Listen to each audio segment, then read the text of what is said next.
कि खाना क्या है, उनको आहार की शुद्धि का यदि ध्यान देना पड़ेगा, उसके बारे में बताना पड़ेगा। मतलब कि दिनचर्या के बारे में भी जिनको ज्ञान नहीं है, उनसे हम क्या उपेक्षा कर सकते हैं समर्थ भारत की। तो मेरे कहने का मतलब यही है, मैं तो देखो कहूंगा, मुझे यहाँ बोलने के लिए बुलाया गया है और मुझे मेरी, क्योंकि मुझे किसी से कहते हैं कि भारत में आजादी आई, भारत आजाद हुआ। अरे भाई, भारत गुलाम कब था? भारत गुलाम कब था? भारत तो अखंड था। अभी श्रीमान बोल रहे थे कि भारत जो है उससे एक अलग देश बना, बांग्लादेश, और वहां की स्थिति, अभी हिंदुओं की स्थिति देख रहे हैं कि क्या हुआ। एक बच्चे को जो है बांध के जला के मार दिया गया, हिंदू था वो, लेकिन वहां पे हिंदू का लोग बाहुल्य नहीं था,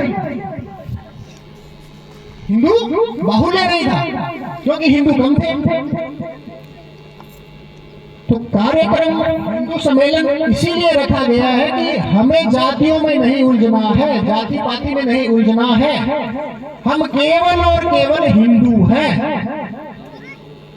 केवल संसार के संबंधों के लिए, व्यवहार के लिए केवल समाज है, केवल जाति है। कुल परंपरा, वंश परंपरा, जाति परंपरा ये कोई भगवान ने नहीं बनाई। जन्मना जायते शूद्रः कर्मणा जायते विप्रः। जन्म से सभी शूद्र होते हैं और कर्म से जो है मतलब विप्र बना जाता है। जन्म से सभी शुद्ध होते हैं, लेकिन संस्कार द्विज उच्चते, संस्कारों से जो है द्विज बनना। ब्रह्म जानाति ब्राह्मण, जिसने ब्रह्म को जाना उसे ब्राह्मण कहा गया है। तो कुल, गोत्र, वंश, परंपरा, संस्कार और संस्कृति, ये सब हमारा जीने का एक ढंग है, एक परंपरा है, एक व्यवस्था है। लेकिन हमें आपस में जातियों में उलझ के नहीं रहना है। जब राष्ट्र की बात है, जब समाज की बात है, और जब मातृभूमि की बात है, इसका कुछ खर्च क्यों? क्योंकि इस पे हम जन्म से लेकर मृत्यु तक कितना गंदा करते हैं, इसको देखो।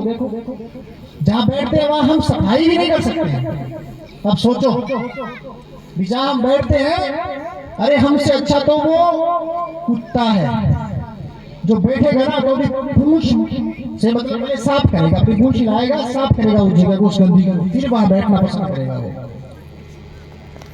तो क्या हमारा समाज इतना मेला कुचला है? क्या ये है हमारा हिंदू? हिंदू का मतलब जिसमें हर दिन एक नई चेतना, एक नया विचार और नया एक संस्कार लेके जो उठता है, वो हिंदू है।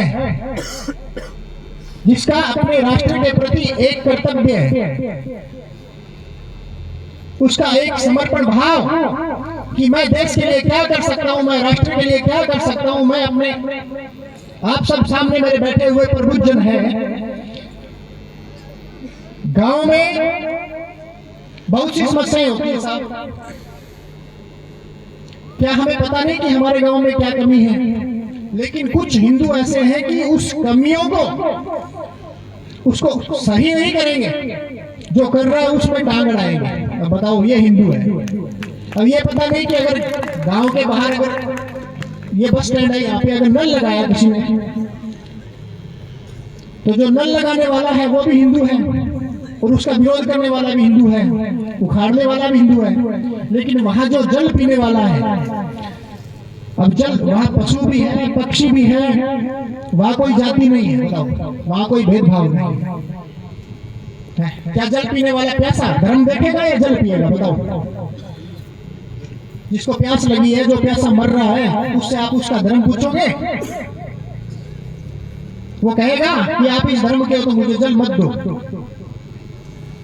मरता क्या नहीं करता, जल तो पिएगा ना। लेकिन ऐसी ये कुरीतियां भी हमें हमारे गांव में जितना हम अच्छा कर सकते हैं युवाओं के लिए, उनके पढ़ने के लिए, अगर सामाजिक कोई कार्यकर्ता के रूप में अगर हम करते हैं, तो जैसे गांव में पढ़ने के लिए लाइब्रेरी है, खेल का मैदान है युवाओं के लिए, और जो कोई भी भामाशाह सक्षम है तो वो उन बच्चों के लिए जैसे कोई खेलने की कोई किट है वही प्रदान कर सकते हैं। सेवा तो यही है। तो पहले हमें अपने बच्चों को संस्कार देके अपने परिवार से, और परिवार के बाद फिर अपने गांव से, अपने समाज से ये